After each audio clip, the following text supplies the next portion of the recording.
আমাকে আমাকে CC sir চেনে না। আমি টিভি সেন্টার মামলার 1 নম্বর আসামি, মেট্রো রেলের 3 নম্বর আসামি, সেতু ভবনের 5 নম্বর আসামি, যাত্রাবাড়ির 6 নম্বর আসামি। 15 দিনের রিমান্ড দিল শেষমেশ। তার আগে 3 দিনের গুম করে রাখলো। 18 সালে আমাকে গুম করে রাখলো। 20 সালে শিক্ষক নিয়োগে কোটার বিরুদ্ধে আমি মামলা করছি, সেই জন্য আমাকে 2 দিন গুম করে রাখলো। এইভাবে আমাদের লড়াই সংগ্রাম চলছে।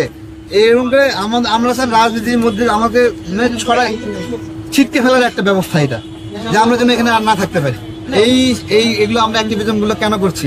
এবং যেটা হয়েছে স্যার, জাতীয় লীগের ক্ষেত্রে যেটা হয়েছে, যে অফিসার জাতীয় লীগের ক্ষেত্রে নিবন্ধনের জন্য সুপারিশ করেছে, মৌনসম্মতি দিয়েছে, তারা অন্যায় করেছে, এটা ভুল না। ডেস্টিনির ক্ষেত্রে দেখেন, এই লোকটা 12 বছর জেলে ছিল, 43 লক্ষ মানুষের আমানত চুরি করেছে।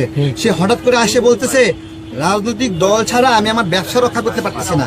সে রাজনীতি করার জন্য না, ব্যবসা রক্ষা করার জন্য নিজে ডিক্লারেশন দিচ্ছে সে রাজনৈতিক দল খুলছে।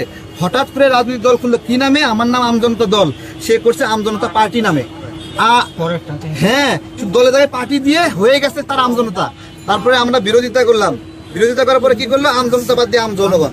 এখন আপনার অফিসাররা যায় খালি টাওয়ার খায় যে কোনটা আমজনতা কোনটা আমজনগণ।